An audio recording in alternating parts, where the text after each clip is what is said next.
All right, welcome to Bet the Edge. I'm Jay Croucher here with Drew Dinsick, famed international Jason Tatum doubter, Drew Dinsick. The NBA season, by the time you're listening to this, will have kicked off. Unfortunately, Jason Tatum could not win on Tuesday night as he wasn't playing, much to Drew's chagrin. But we're going to talk about Jason Tatum's Eastern Conference at the end of the show, some outright markets there. But before we get to that, we're going to talk Rams-Cowboys, Patriots-Dolphins, and Bengals-49ers.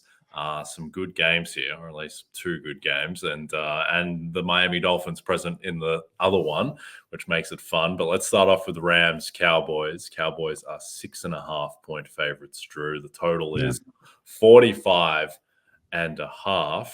Do you have any plays in this one? Man, I want to weigh into this game badly, man. I think I've had a position on every Rams game this year. I think several weeks it's been my best bet, trying to be on the right side of the Rams as they've kind of gone through the ups and downs of this season. I can't find a way in here, though, man. I wanted to initially believe that the Rams were formidable. They obviously have the same sort of skill position group and speed and kind of uniqueness across their wide receivers in terms of versatility that the Niners have. And the Niners brought that into their matchup with the Dallas Cowboys and just absolutely embarrassed that defense with that type of approach. But Rams clearly don't have a Christian McCaffrey. Rams also have a little bit of a questionable offensive line. And oh my goodness, I'm not sure if you seen some of the kind of advanced stats that they're starting to now kind of chew on with respect to pass rush and pass rush win rate, pressure rate, sack rate, and all that. But the top four, the NASCAR unit here for the Cowboys, the pass rush. This blew my mind. I saw it today. Arjun formerly of or still of PFF fame, had his pressure rate for each four that foursome of defensive linemen, and the NASCAR unit for the Cowboys is winning, creating pressures on 90% of the snaps that they are out there rushing together. They've only done 11 of them this year, so this is clearly something Dan Quinn has in his back pocket. This is the Fowler, Armstrong, Lawrence, and Parsons. When the four of those guys are out there together, that is just max speed. If this game is close, if they need to stop late, if this is a score and answer type of situation, I would expect that the pass rush for the Cowboys with the week of kind of freshness under them is going to be absolutely able to wreak havoc. Similarly, I think the blueprint is starting to get out on how you get your offense going against this Rams team. And so, as much as I wanted to be a Rams backer at this really big price, considering I believe in Stafford, he's performing well. He's got an elite set of weapons to work with. I think the Cowboys pass rush could mitigate that, and the Cowboys are basically going to be able to pick their score here on offense. So in the end, I'm passing. I'm all over the place on the Cowboys. Is this a top 5 team, Jay? Well, I think they're either 5th or 6th. So yeah, right. Okay. I think the thing with the Cowboys is the shine has sort of come off their defense, but they're still the second best defense in the league by EPA per play. Now, a lot of that was just completely eviscerating the Jets, Patriots, and Giants, none of whom have very good offenses, and they were eviscerated themselves by the 49ers. Again, the 49ers offense that now looks a little bit more mortal after their past two showings, though still the Vikings game, I think that the Niners were kind of, them only scoring 17 points in that game was something of a miracle, given that they had, 3 turnovers in Vikings territory. Mm-hmm. In any case, the Cowboys still got destroyed by San Francisco. And then in the Chargers game, I thought the Cowboys defense acquitted itself relatively well. At the same time, Justin Herbert, just with missed throws, basically denied Keenan Allen an extra 120 yards and a touchdown on top of the 80-odd yards and a touchdown he already had. So I think this Cowboys defense is still a top 5 unit, clearly, but not the outlier good defense it looked like at the start of the season. To me, the most interesting element of this game, because I feel like the Rams are very much a known commodity at this point, where above average offense, below average defense, offensive line shaky but better than last year, where when these two teams played last year, the Cowboys defensive line just wrecked the game entirely. They may do that again, But the Rams, I think they're just kind of an average team. Whereas the Cowboys, to me, the most interesting thing is whether they can just finally run the ball. I don't understand why Tony Pollard never has any room to move. Someone who bet Pollard before the year for Offensive Player of the Year to win the rushing title, stuff that is very likely not going to win. I just don't understand how this Cowboys offensive line, which still has all the good names, and their grading has been fine, but there's just no room for Pollard to run. Do you think that's on Pollard, or is there just something wrong with this line, or has it been just the teams that they've played? Well, he's got a very different role this year. I mean, the fact that he was so productive as the change of pace guy, I don't think that can be undersold. I also think the fact that Pollard is coming into this season off of a relatively significant injury late last year probably impacted his fitness throughout, the offseason here. So maybe he's a step slow. It hasn't, I guess it's just, there are certain guys who perform 2 standard deviations over expectation in a lesser role. Pollard might be one of those guys. And now that he is the featured guy, and, there are, and let's not entirely mince words here. Some of the McCarthy sequencing, predictable, to say it kindly. Like, that some of the times that he's going to get the ball, you kind of feel it coming, and I think the defense kind of feels it coming, and I think they all know that, hey, this guy's fast, he's now the premier guy, we need to rally, right? And that was kind of the key takeaway I had from that Niners game, is that the very, very, very fast linebacking core, safety core that the Niners had out there, they were rallying like every single opportunity. They kind of sniffed it out and they got there quickly. If he's up against a linebacker core that doesn't have that elite athleticism like the Rams, then maybe he does have his final breakout game. So, the rubric from betting the Rams this year is, are they up against a team that can generate pressure with their front four without blitzing? I think the answer to that with the Cowboys is an emphatic yes. So this becomes Cowboys or pass, and it's just a matter if you have a stomach to lay this big of a number against a team that, is probably going to find some success offensively, at least in half of the game. Yeah, it's funny when, we started this conversation off by doubting whether the Cowboys are a top 5 team, and just they seem so just poorly coached at all stages. That Chargers game was just a mockery on both sides and both teams. But it's funny, even just watching the Niners on Monday night against the Vikings and all the stupid stuff that they were doing, particularly defensively, with just a baffling defensive call on the 60-yard touchdown to end the half. One of that could swing the Super Bowl, that play, because they lost the game because of that play, basically, and they might have cost themselves the 1 seed with that play. And just thinking about, you compare that to, so the only 2 teams that I have a lot of faith in right now, and these are not necessarily the 2 best teams, because I think the Niners are probably in that top 2 when they get fully healthy. But the 2 teams I just have the faith in the most right now are the Chiefs, clearly because of Mahomes and just the level that he is playing at. And then I just have faith that the Eagles are just not going to do dumb stuff. The Eagles, they're so well coached. 0 penalties against the Dolphins. They don't shoot themselves in the foot. Yeah. Sirianni makes all the right decisions in terms of game management. Yeah. And they play hard, they play well, and they don't do the stupid things like the Cowboys do, even though the talent is perhaps comparable across those 2 teams. So I'm starting to think we're headed for a rematch of last year's Super Bowl, though I'm sure the Niners may have something to say about that before it's all said and done. The Miami Dolphins might have something to say about it too, Drew, though that's kind of looking a little shaky, but they are 9.5-point favorites home to the New England Patriots. They will be much more comfortable in this game. You don't want the Dolphins playing in a high-stakes primetime game, because they lose every single one of them under Mike McDaniel, literally. The total in this one is 47. This is the type of game where Tua Tagovailoa really thrives. Don't put him up against Hassan Reddick and friends, but going up against the Patriots without Matthew Judon and Christian Gonzalez, sure Tua is going to look like an MVP on Sunday. This line, the look ahead was 10.5, and then with how the Patriots and Dolphins respectively exceeded and under exceeded expectations, the line is now 9.5. Do you think this should be double digits?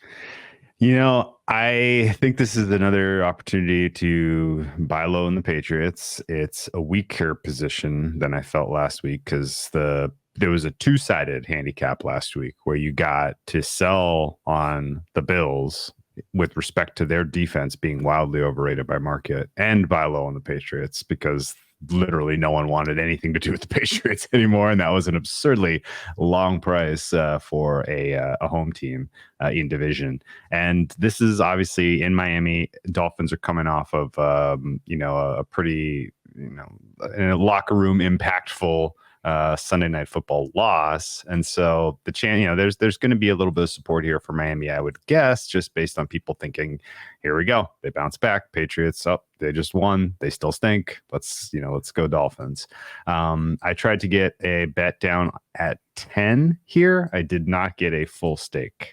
I moved to 9.5, and I'm just kind of staring at it now, hoping that maybe that there is something in the injury news throughout the balance of this week that pushes it back to 10. I think the Patriots are bet at 10. I think the Patriots are a pass less than 9.5. Like, if it continues to move Patriots, then I'm just completely out on this game. And the matchups and the things that I like, at least the factors that I think are important to point out here. The Dolphins were without their center against the Eagles, and that definitely felt like it mattered, like to the degree that Tua could not get the ball out of his hand as quickly as he needed to, particularly to some open receivers in the flat. I think was pretty apparent on the rewatch of that game. And I think ultimately the Patriots are well schemed enough, and just in general enough good bottom, low, high floor players on defense that, if they can take advantage of some indecision from Tua and get a little bit of interior pressure going here, then they can keep the Dolphins in check to a degree. Don't love the idea of seeing J.C. Jackson running around out there trying to defend Tyreek Hill. But we'll just pretend like that's not going to happen that often. But Jalen Waddle got banged up in that game. He's clearly not 100%. And if this is now the second time these two teams have faced each other, the first game was competitive. Ultimately, it was pretty clearly the right side for the Dolphins to win that game. But this, I think, a well schemed and just in general a high floor defense like the Patriots is good enough to keep this Dolphins team in or around 30. And the cracks are still pretty clearly there for this Dolphins defense. I know we may see Jalen Ramsey this week. They're definitely teasing that he's going to play before they would get to the bye. Coming off a meniscus injury and surgery that he got, he was pretty much off of his feet for all of September. So I don't know what kind of game shape he's going to be in, what kind of factor he's going to be for this game. And I think they desperately need some reinforcements in the secondary there, because they're getting beat pretty bad by, just the good, if not great, wide receivers that they face. And yes, the Patriots don't have great wide receivers. I know this, but their offensive line is getting healthier. If they can keep Mac Jones upright, I think the Patriots can get into the high teens, 20s, which is probably what they need to beat in order to cover the spread. So I guess back to you, two questions. Do you think we see a 10 again? And do you think I'm crazy for going back to the well instead of just walking away with a lucky winner on the Patriots? Well, I don't think it was a lucky winner. I mean, the money line was a winner. Winner. Yeah. I think that game was pretty, certainly in retrospect, you play that again, it's a shorter money line than it closed, I would suspect. I think the big thing for the Patriots is that their offensive line was functional against Buffalo, and they kept Mac Jones upright, and that had been such an issue throughout the season. And look, Mac Jones, I don't think he is fixed. I think that, there was a lot of yak in that game, but he did drive them down the field, and the Bills' defense is not very good at the moment, but it's not a bottom 5 unit or anything. So I think it's encouraging that they were able to score 29 in that game.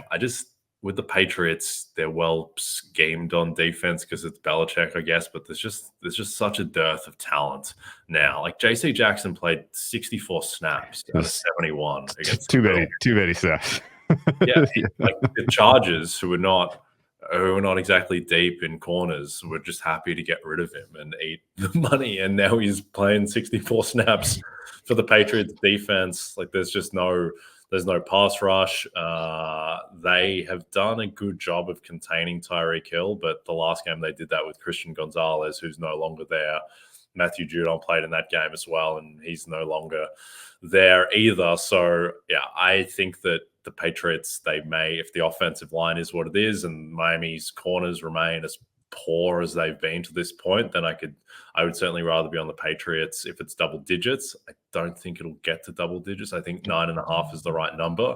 And at that point, I don't like either side. If we got to 10, I would like the Patriots more, but nothing super enticing about this one.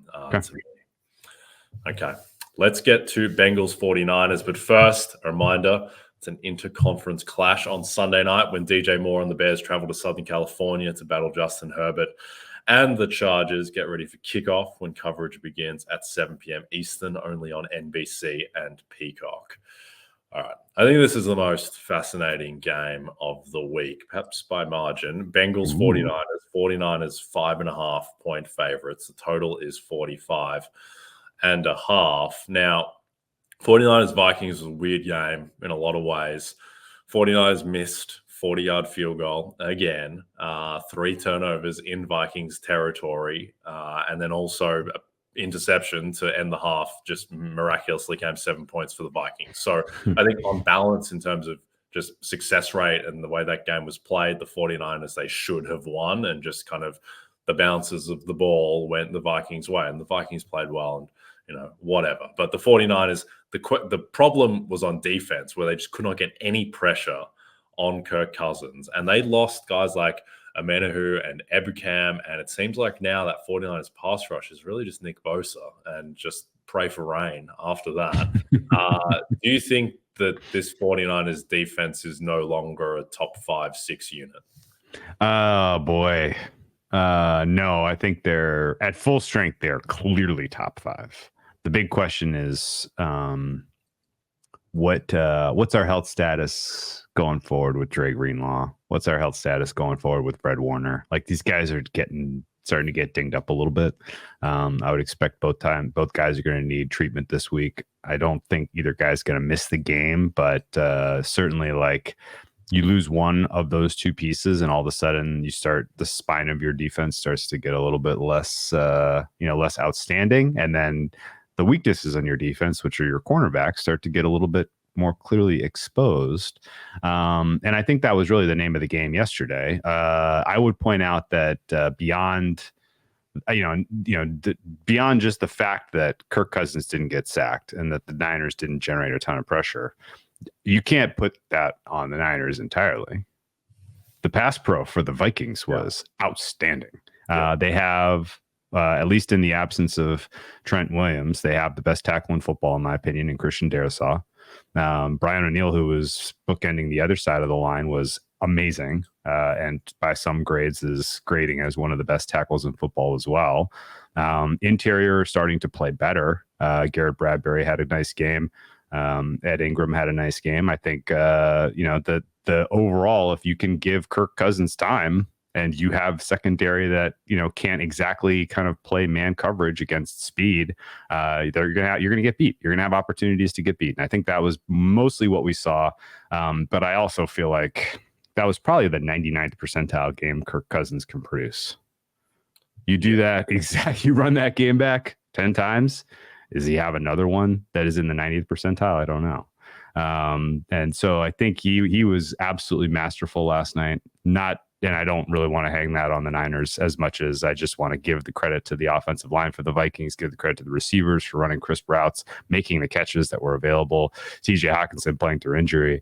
It was an impressive kind of save your seasons type performance out of the Vikings. And so assuming that Greenlaw and Warner go, assuming that Samuel and Trent Williams have a chance to come back, this looks like a nice spot to bet the Niners. I don't have a ton of positive vibes yet on what's going on with Joe Burrow. If the time off really got him to 100% Joe Burrow, this is going to be a competitive game. Like that's the nature of it. If he is still in any way limited from a mobility standpoint, which he was the last time we saw him, then this is going to be a tough contest for him because, this pass pro for the Bengals has been way under expectations so far this season. So that's kind of the name of the game here for this handicap. And I think the fact that the Niners are home now after 2 weeks on the road, the fact that the Niners are probably going to bring back some healthy bodies, the fact that for whatever reason, this is a really, really bad spot for teams coming off of buys. I haven't asked you about this. I don't even think I sent you the numbers, but would it surprise you to know that teams that are coming off of a bye playing a team that is on short rest are just atrocious against the spread? We're talking like 33% against the spread, missing on average by like 3 points. So there's just a general whiff of the market wanting to be on the team with extra rest in these spots that tends to give you a premium on the team on short rest. I don't have any better explanation for it than just to say this is what the situation has told us through the last 10, 15 years. And I don't know if it manifests much here because again, the preseason look ahead here was Niners small favorite, not outside of a field goal. So this is reflecting a healthy downgrade on the Bengals offense. It's reflecting somewhat of a downgrade on the Bengals defense, and it's essentially assuming that this is the Niners team that was at full strength against the Cowboys. And that's all probably fair, and it should probably be 6. My numbers make this 6, and I'm Niners or pass here. Yeah, I would be on the Niners as well at this number. I think there's a few things at work. One is the Bengals. So I think Burrow off the extended break, like he hurt his calf for the first time in like 2 months ago at this point. Like the calf should be fine. We'll say July 31st.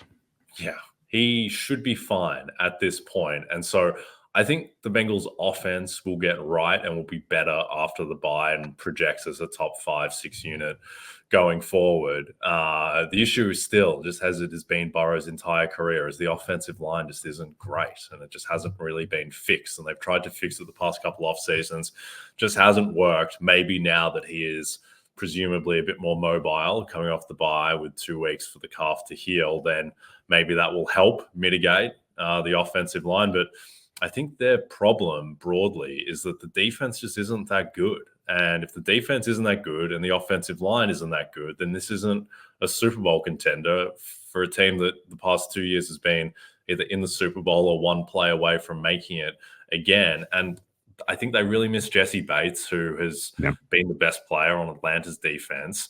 Really, the only guy who is scary on their defense is Trey Hendrickson. And then outside of that, there's just not a ton there. So I think that's a concern. I think the Niners will be better than they performed against the Vikings. To your point about the Vikings offensive line, I mean, they were incredibly impressive. And a couple of things there. One, I have a ton of Lions division, and watching that game last night, I was thinking, this should have been put to bed already. This should have been put to bed, and the Lions losing to the Ravens, coupled with the Vikings beating the Niners. Now, all of a sudden, I think I'm going to be right, but that's very much, there is some doubt there, particularly because the Lions' 2 games against the Vikings come in the last 3 weeks of the season when Justin Jefferson will 100% be back, and those games might be fairly high leverage now that the Vikings have gotten back to 3-4 and have a very easy schedule.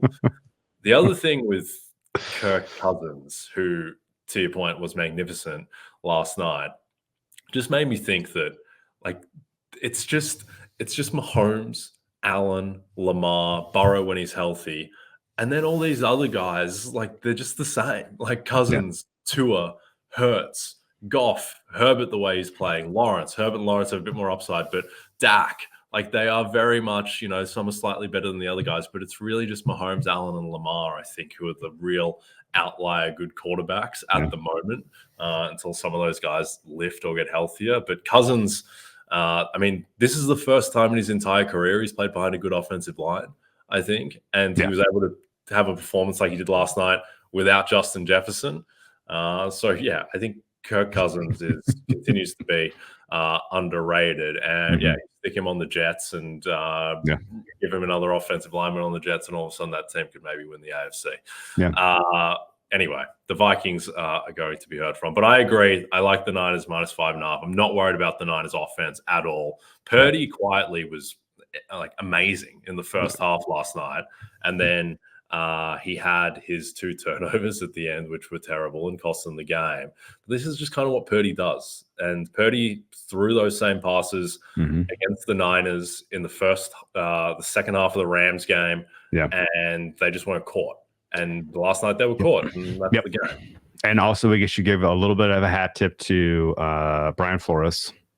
He had that team coordinated very well. I thought I saw specifically some tendency breakers on the Vikings defense that caught Shanahan by surprise. And if you can get one over on Shanahan, then congratulations. The fact that Brandon Ayuk was nowhere to be seen in the second half of that game is worth someone asking Kyle what happened, because he was undefendable in the first half and then got 0 receptions in the second half. Very weird.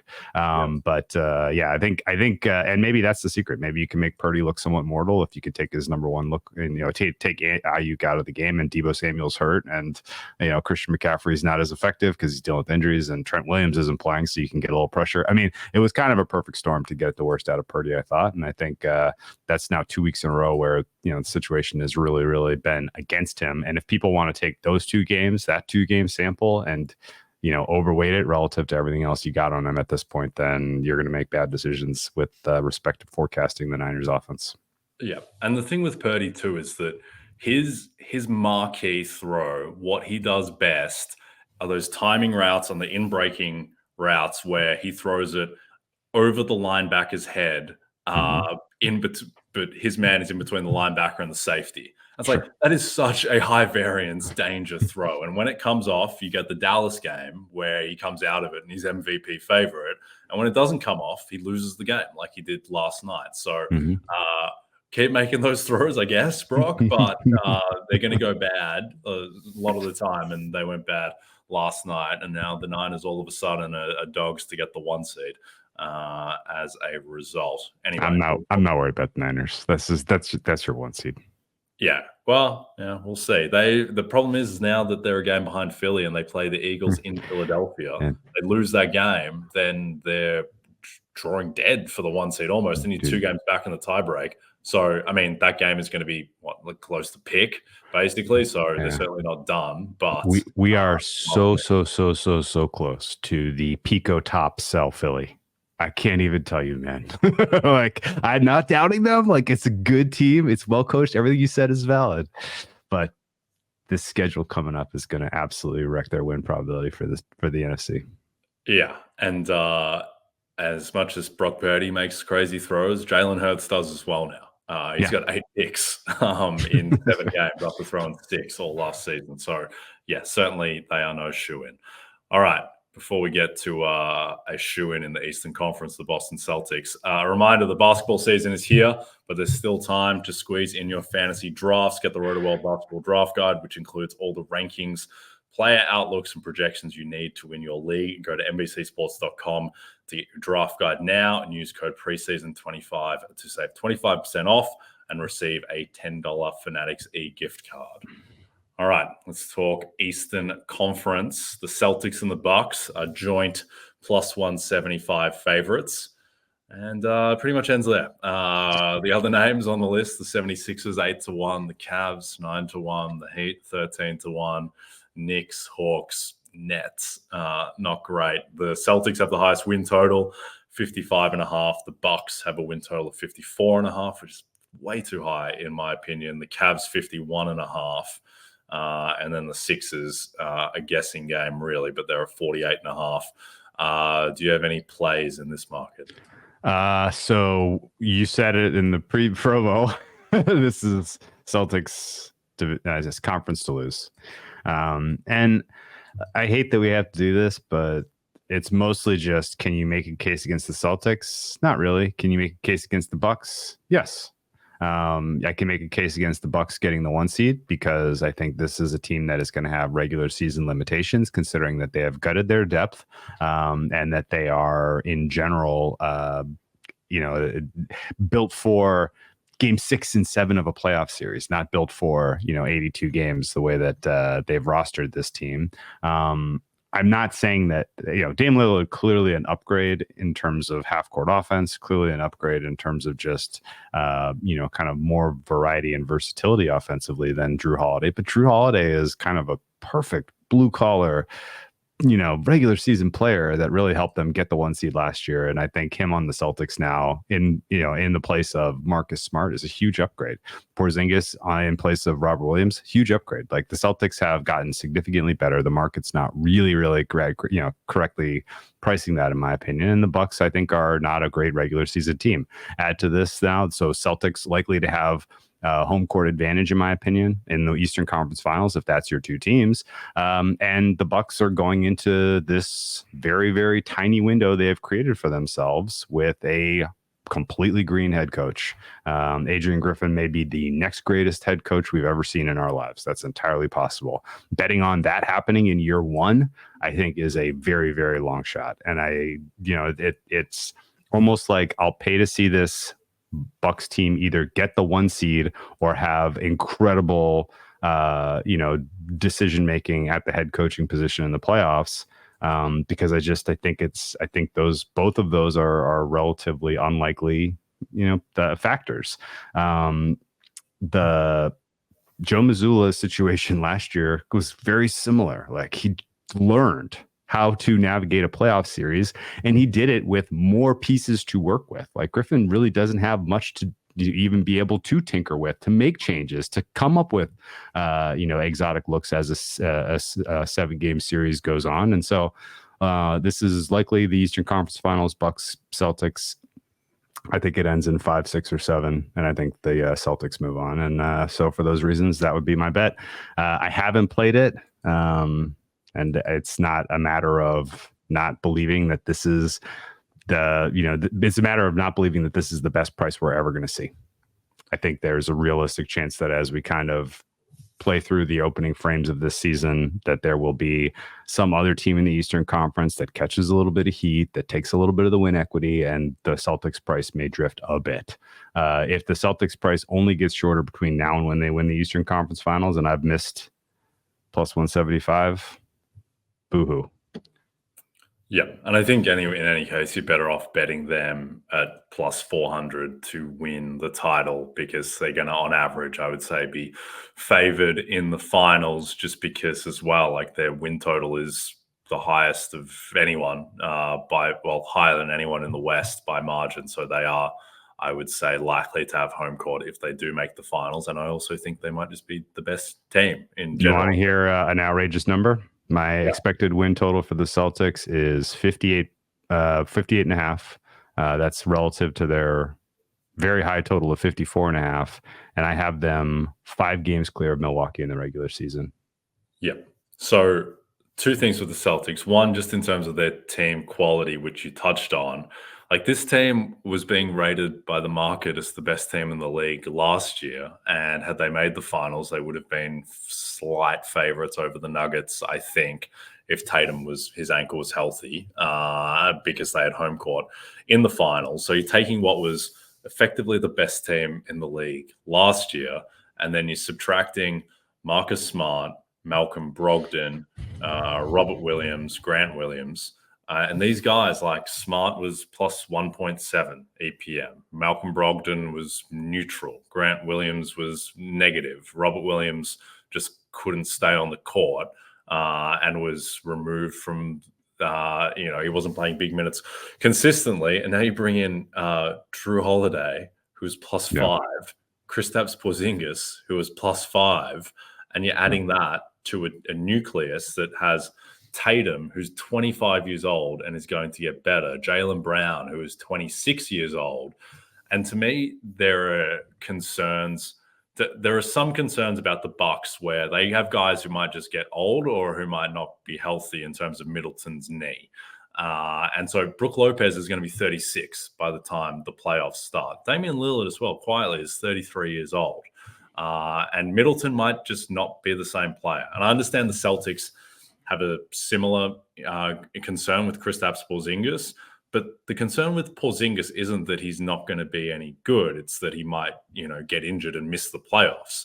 he doesn't have a degenerative condition like Middleton might, because Middleton has this knee problem that just doesn't seem like it's necessarily going to go away. So I think the Celtics are just the better team. I think they have a higher floor and a higher ceiling as well, because they're younger and their guys can get better. I think they have more depth, so they're more likely to have home court, to your point, in the finals, in the Eastern finals against the Bucks. And then the other thing as well about just why I think that they should be the title favorites by margin is that the East is so weak outside of Milwaukee that the Celtics' path to the finals might be like Raptors or Nets, and then like Knicks, Cavs, or whatever is left of the Sixers before they play Milwaukee, which will be a war. Whereas teams like the Nuggets might have to play the Grizzlies in round one. The Grizzlies might be the third best team in the East, and the Nuggets might have to play them in round one. Or the Wolves might be the third best team in the East. They might have to play them in round one. And then you got to play like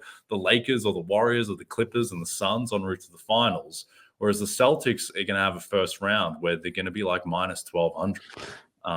And I think that really informs their title odds. So yeah, I think the Celtics should be the favorite for the title, and I think the Bucks should be the second favorite, just because again they'll have such an easier path to the conference finals as opposed to the Nuggets or the Suns, and I think the Celtics, for the reasons we talked about, should be favorites over the Bucks.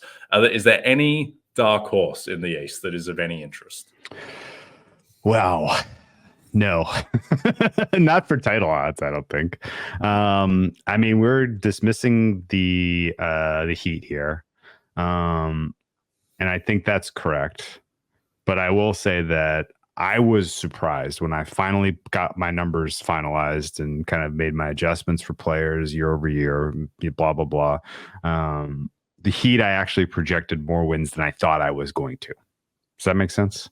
And the market seems to have completely written the Heat off. And so there's maybe, just maybe, a little bit of people looking past the Heat again, but I'm not ready to relive that weirdness that was last year's Eastern Conference playoffs at all.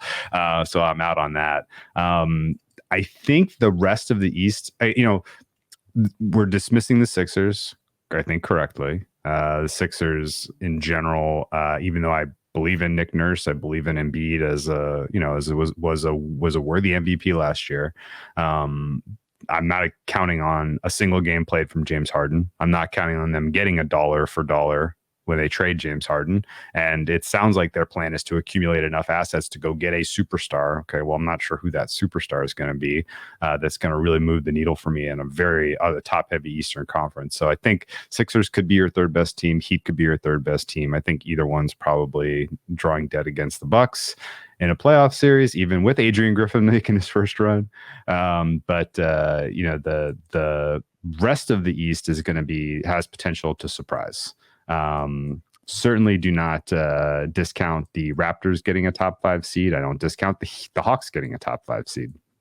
And I think just because there's potentially upside with some of these teams, just achieving more than the market thinks is possible because the East is a little bit weak, that's where you start to shoot for some of your long shot awards.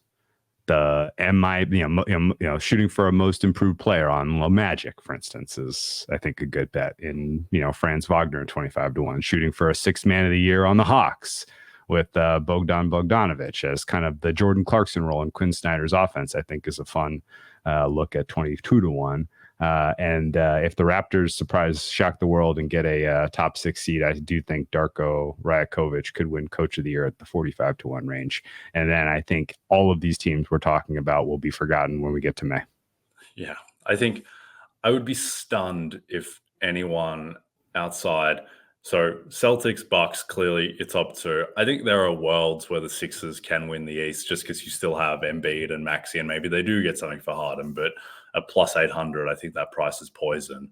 And then I would be stunned if any other team came out of the East, understanding that the Heat just did it. But I think that was a huge outlier not to be repeated. I agree on the Hawks. The two teams that I'm highest on relative to market and their win totals For better or worse, the Hawks and the Wolves, two great teams to ride with. Fantastic riding Trae Young and Karl Anthony Towns, but that is the fate that I have carved for myself. Yeah. Just lastly, in the NBA champion outright market, the main bet I've made has been the Celtics in the 5-1, 6-1 range. I still think they're slight value at 4-1. If I was to make one long shot bet, and they're out there in the 30-1 range, it would be on the Clippers, just because I think if they do trade for James Harden, I think that it's kind of gone under the radar that at the end of last season, Kawhi Leonard was playing like a top 5 player in the league. Paul George is still an all-star level player. Harden is still an all-star level player. And I think everyone has health concerns about Kawhi and Paul George. Like, they're no more of a health risk than Anthony Davis and LeBron James. And no one seems to have these concerns about the Lakers relative to their crypto housemates. So I think the Clippers, if they trade for Harden, will be a painful team to bet on, as I'm sure they will mail in a playoff series loss that they shouldn't. But I do think that they will be a real title contender if they get Harden. Yeah, I had Clippers win total 5.5 wins too low, and that is with a projection of Harden playing some starts. I did a variable half the season, 2/3 of the season, full season, and because I think that that's the wins heading that way. Just prepare yourself. I don't know what else to tell you. And yeah, I think they are a sneaky top 3 seed in the West. Kawhi and Paul George trying to get paid this year shouldn't go unnoticed. Like, this is their last chance, last bite at the apple with this absolutely insane,